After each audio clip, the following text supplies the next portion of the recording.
boa tarde. Capacitação e qualificação profissional. A Justiça de Mato Grosso do Sul, em parceria com o Conselho Nacional de Justiça, criou uma rede de atenção à pessoa egressa do sistema prisional. O objetivo é garantir a defesa dos direitos de quem saiu da prisão. Eu sou Rafaela Vivas e nesta edição do Jornal da Justiça vamos falar sobre essa importante iniciativa e você vai conferir também. Corregedor-Geral da Justiça Eleitoral, ministro Benedito Gonçalves, vota pela inelegibilidade do ex-presidente Jair Bolsonaro em julgamento no TSE. O Corregedor-Geral da Justiça Eleitoral citou elementos que apontam Jair Bolsonaro como responsável pelas irregularidades no evento com embaixadores em julho do ano passado. Edilene Lobo, nomeada ministra substituta do TSE, é a primeira negra a integrar a Corte Eleitoral. E ainda, Superior Tribunal Militar realiza seminário luso-brasileiro para discutir inteligência artificial e direito.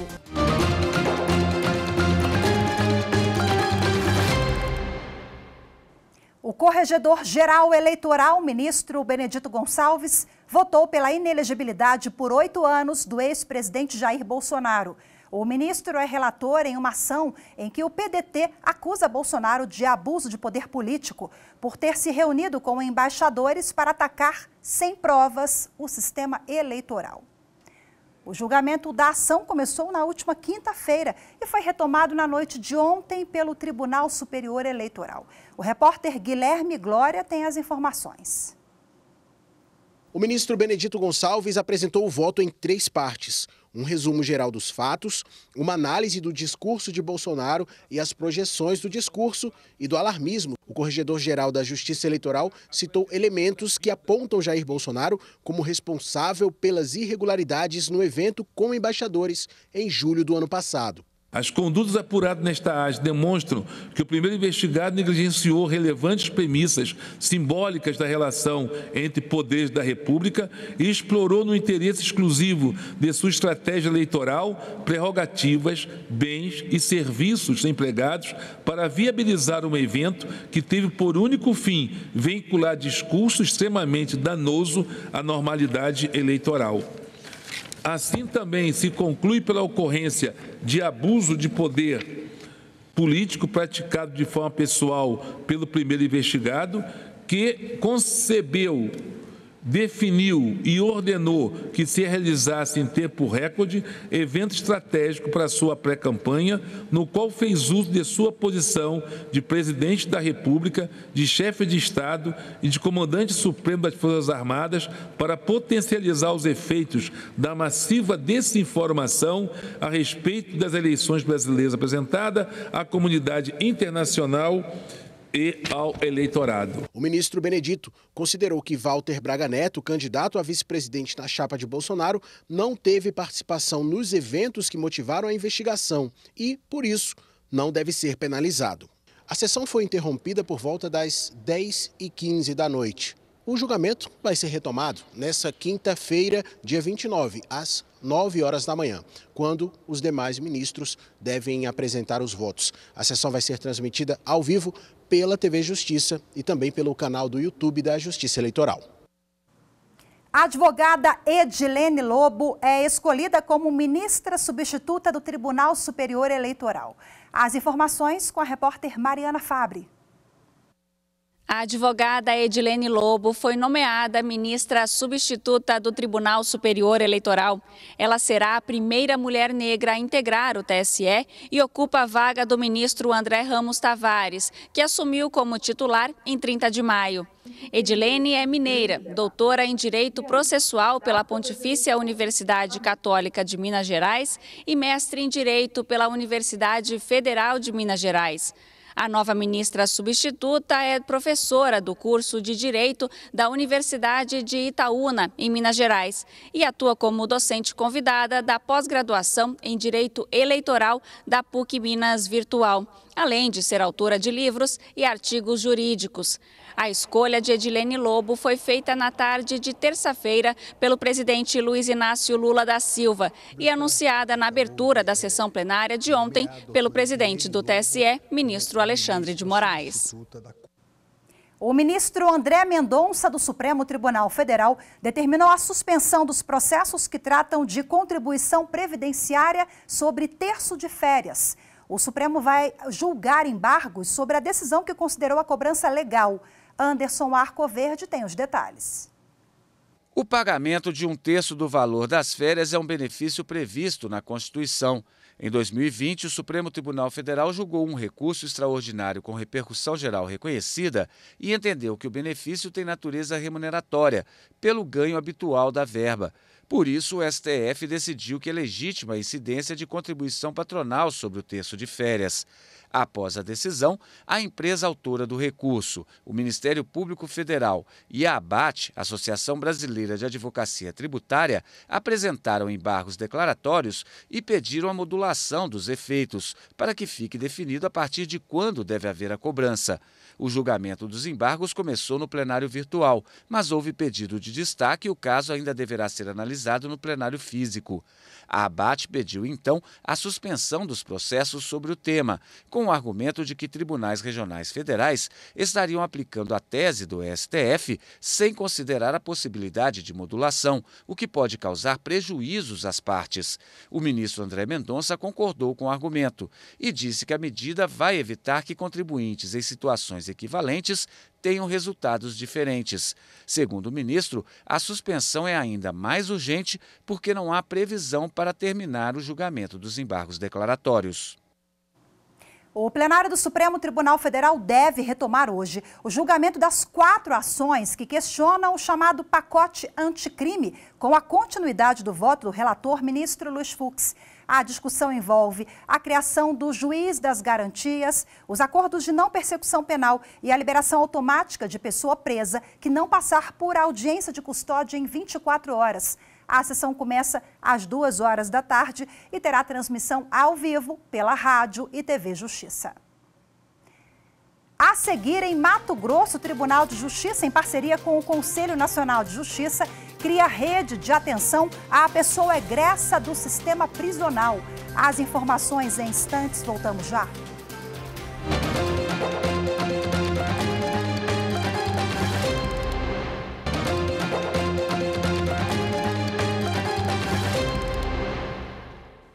Com a autorização da 6ª Vara Federal Criminal do Rio de Janeiro, a Polícia Federal realiza hoje, com o apoio da FEBRABAN, a Operação Não Seja um Laranja 2. O objetivo é desarticular a organização criminosa dedicada à prática de fraudes bancárias eletrônicas. As informações com Evne Araújo. O Grupo de Repressão a Crimes contra a Caixa Econômica Federal identificou 3 pessoas que emprestaram as contas bancárias para a realização de fraudes eletrônicas, gerando um prejuízo multimilionário à instituição financeira. Desde cedo, cerca de 30 policiais federais cumprem 3 mandados de busca e apreensão em residências localizadas nos bairros de Santa Cruz e Cosmos, zona oeste da cidade do Rio de Janeiro. De acordo com as investigações, nos últimos anos houve um aumento considerável da participação consciente de pessoas físicas nesse tipo de esquema criminoso.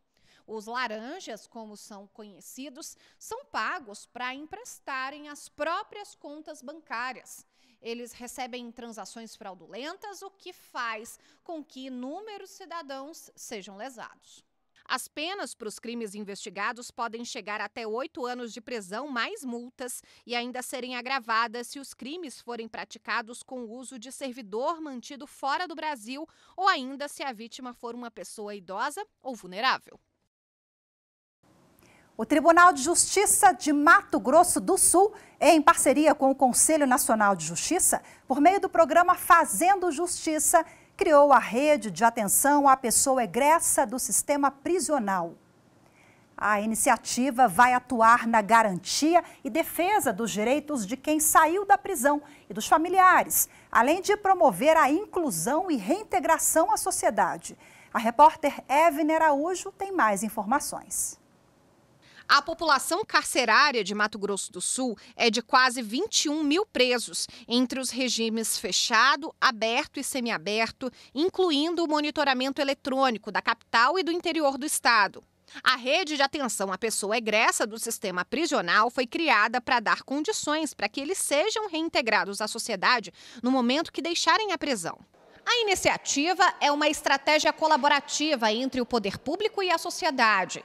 Com o apoio da rede, os egressos têm suporte para acessar serviços e políticas sociais, além de terem capacitação e qualificação profissional. Essa mobilização faz parte da política de atenção a pessoas egressas do sistema prisional no âmbito do Poder Judiciário, promovida pelo Conselho Nacional de Justiça, que se estende, inclusive, aos familiares. Para a coordenadora do Escritório Social de Campo Grande, capital de Mato Grosso do Sul, Tânia Regina Verão Harden, uma pessoa que passou pela prisão não sabe sequer que tem direito a benefícios sociais de renda, saúde e moradia. Os principais marcadores da pessoa egressa, a lacuna que identifica os egressos, é a dificuldade que ele enfrenta de possuir documentos, de tirar seus documentos, o acesso ao trabalho, por ser uma pessoa que está reingressando do sistema prisional, ele sofre discriminação, sofre preconceito. Bom, e agora para a gente detalhar o programa, eu converso ao vivo, de forma remota, com o coordenador estadual da Rede de Atenção à Pessoa Egressa do Sistema Prisional de Mato Grosso do Sul, o Kedney Araújo. Olá, seja muito bem-vindo, boa tarde. Olá, pessoal, bom dia.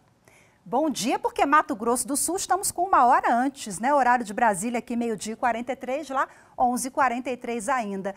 Vamos lá, Kedney, explica para a gente como é que funciona essa rede de atenção e os egressos terão acesso a direitos e garantias que já estão previstos na Lei Maior do país, mas com essa rede de apoio e de integração e de união fica muito mais fácil, né? Exato, Ana. Até 2019, em Mato Grosso do Sul, nós não tínhamos nenhum movimento social, alguma instituição que atuasse diretamente com as pessoas egressas do sistema e com as suas famílias em si, né? Então, a RAESP, ela vem aí, ela começa a ser fomentada através do programa Fazendo Justiça, do Conselho Nacional de Justiça e do PNUD, e aí, através de diversos atuantes, como a Pastoral Carcerária e outros movimentos sociais que compõem essa rede, e também de órgãos públicos que fazem um atendimento à pessoa egressa, nós demos início ao fomento da rede e fizemos o lançamento agora no mês passado. Bom, essa rede de atenção à pessoa egressa do sistema prisional, o senhor bem pontuou agora, ela foi lançada no início, no mês passado, há pouco tempo agora. E quais são os principais gargalos na sua avaliação de acordo com a sua vivência? A gente sabe que a superpopulação carcerária, né, é uma realidade em todo o país. Não sei como é que funciona aí em Mato Grosso do Sul, mas o acesso a programas, o senhor consegue elencar quais as principais dificuldades e gargalos que serão agora minimizados por meio dessa rede? Sim, Ana. Mato Grosso do Sul ele tem um alto índice de encarceramento, né? Inclusive o segundo maior índice de encarceramento de pessoas indígenas, e também por ser uma zona de fronteira com Bolívia e Paraguai, altamente visada pelo tráfico de drogas e tudo mais. Então, a rede ela visa minimizar os estigmas que a pessoa egressa ela traz na sua vivência mesmo e garantir os acessos aos direitos básicos, como cidadania, trabalho, emprego, né? E a gente tem várias dificuldades, a superlotação carcerária, alternativas penais também que não são cumpridas, enfim. A rede ela vem justamente para isso, para garantia e fortalecimento dos direitos das pessoas egressas, para que se possa se valer o que a Constituição determina, que todos os cidadãos são cidadãos de direitos. Kedney, você já consegue elencar aqui quais as frentes dessa rede? Esses egressos terão acesso a cursos, por exemplo, ou existe a previsão de parcerias com instituições, com universidades, para palestras e qualificação para que eles consigam um emprego quando sair da prisão? Existem linhas de atuação assim nesse sentido? Ana, esse mês nós temos uma reunião de planejamento estratégico, onde nós vamos aí preparar para os próximos 6 meses o nosso plano de trabalho, para que a gente possa trazer palestras e seminários informativos para a população egressa e para as famílias em diversos temas, como saúde, direitos humanos e cidadania. Existem também os parceiros, o escritório social é um dos parceiros, né, que atua diretamente no atendimento dessas pessoas, atendimento social e psicossocial também. E estamos buscando mais parcerias também com universidades, com os centros as unidades de acolhimento de Campo Grande, né, que muitas dessas pessoas também estão em situação de rua, são pessoas egressas que não têm um acompanhamento jurídico. Então, nós estamos ainda começando a construção dessa rede ampla de cuidado para que nós possamos dar um atendimento digno e humanizado às pessoas egressas.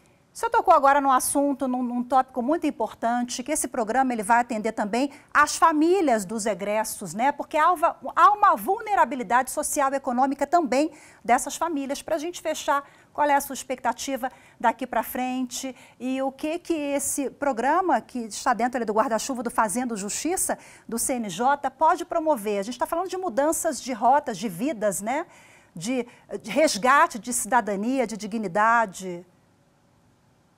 Ana, a nossa ambição é grande, né? Mas que minimamente nós possamos auxiliar as pessoas egressas no retorno à sociedade e que nós possamos garantir os direitos básicos à saúde, educação e trabalho dessas pessoas, tendo isso de princípio e de meta, objetivo mais rápido, é a nossa vontade, e fazendo isso a gente acredita que o nosso trabalho está sendo bem feito. Perfeito, Kedney Araújo, muito obrigada, sucesso nos trabalhos. Eu conversei ao vivo com o coordenador estadual da Rede de Atenção à Pessoa Egressa do Sistema Prisional de Mato Grosso do Sul. Boa tarde, até a próxima. A próxima, muito obrigado, boa tarde. A seguir, Superior Tribunal Militar realiza seminário Luso Brasileiro para discutir inteligência artificial e direito. Os detalhes em instantes, voltamos já.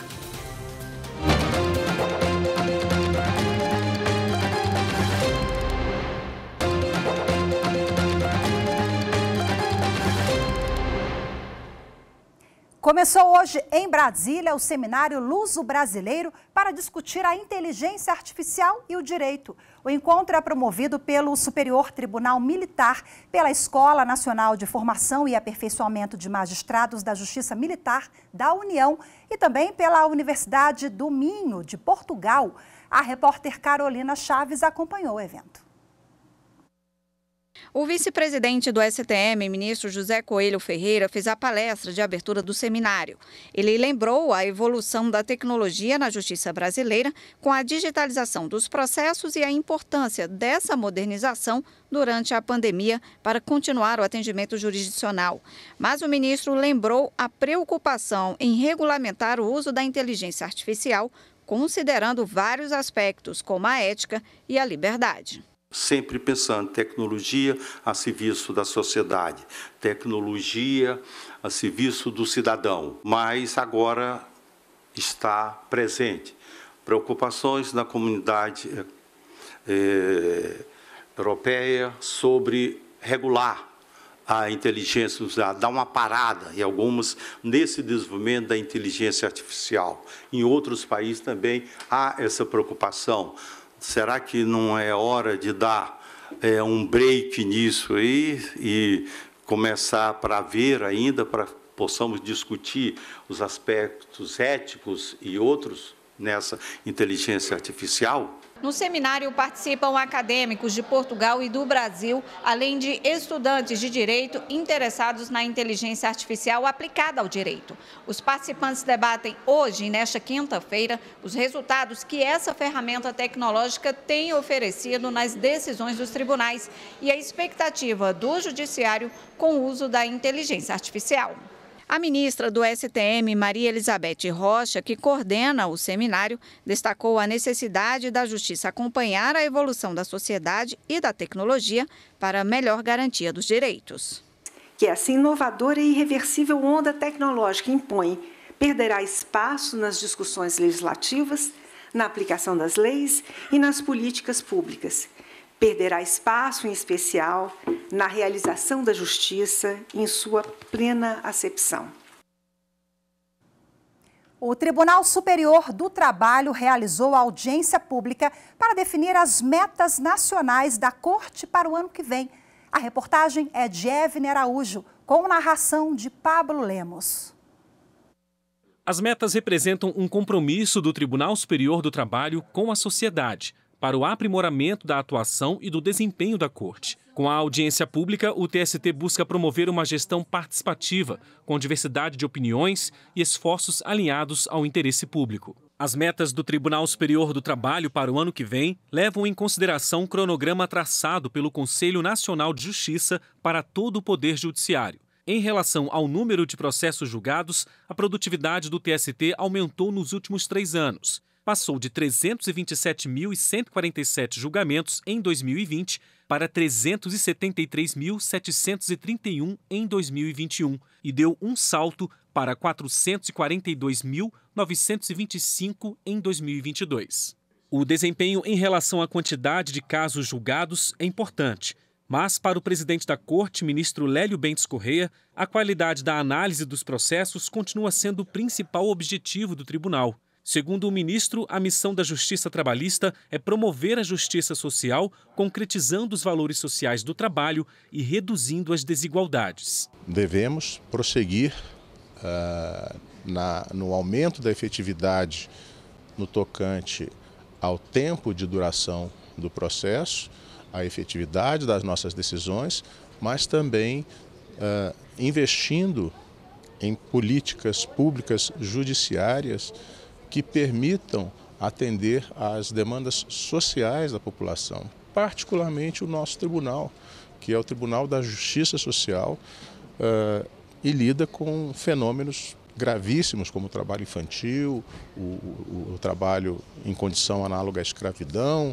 a discriminação de gênero e raça, enfim, temas que precisam ter a sensibilidade para que nós possamos evoluir no sentido não só de um judiciário humanista, mas de uma sociedade inclusiva e igualitária para todas e todos. Participaram da audiência pública representantes do Conselho Federal da Ordem dos Advogados do Brasil, do Ministério Público do Trabalho e de associações da magistratura e de servidores da Justiça Trabalhista. A definição das metas nacionais do Tribunal Superior do Trabalho para 2024 também é tema de uma consulta pública. O envio das contribuições pode ser feito até o dia 15 de julho, por meio de formulário eletrônico disponível no site tst.jus.br. Com o prefácio do ministro do Superior Tribunal de Justiça, Ricardo Vilas Boas Cueva, o livro Direito dos Seguros, Comentários ao Código Civil, foi lançado em cerimônia no Espaço Cultural do Superior Tribunal de Justiça. A repórter Kátia Gomes acompanhou o evento e tem mais informações. Além de abordar os 46 artigos do Código Civil relacionados aos contratos de seguro, a obra examina outros 9 dispositivos legais sobre pontos de grande importância para a matéria, como a validade e a interpretação dos negócios jurídicos, a prescrição e os princípios da boa-fé objetiva e da função social do contrato. Tudo isso pela lente de renomados civilistas. O livro tem a coordenação dos advogados e doutores em Direito Civil Tiago Junqueira e Ilan Goldberg. Segundo Tiago Junqueira, cada comentário da nova obra sobre direito dos seguros é dividido em 3 seções. Então, o primeiro tópico seria origem da disposição. Então, por exemplo, como que esse artigo era tratado no Código Civil 16 ou ele foi inaugurado no Código Civil de 2002. Depois, o segundo tópico é principais aspectos controvertidos, então que a gente dialoga um pouquinho com a jurisprudência do STJ. E o terceiro tópico analisa disposições relacionadas, ou seja, como que esse artigo do Código Civil se relaciona com outros artigos do Código Civil, mas também outros artigos no âmbito da regulação infralegal. Então, por exemplo, atos normativos da SUSEP e do Conselho Nacional de Seguros Privados. Para o outro coordenador, Ilan Goldberg, a publicação lançada será um guia valioso para os operadores do direito em geral. A gente vem observando nesses últimos anos, talvez de 10 anos para cá, um crescimento considerável de julgados por parte do Superior Tribunal de Justiça em matéria de contratos de seguro. Então, a nossa obra também teve a finalidade de preencher uma lacuna para que, do ponto de vista doutrinário, a gente tivesse uma fonte segura de consulta para que juízes, desembargadores, ministros e, além de tudo isso, nós, advogados, possamos recorrer por ocasião de nossas dúvidas para a elaboração de nossas teses no nosso cotidiano. O projeto editorial inédito no país tem o prefácio do ministro do STJ, Ricardo Vilas Boas Cueva. Hoje ficamos por aqui. Muito obrigada pela sua companhia. Ótima tarde. Até amanhã. Tchau, tchau.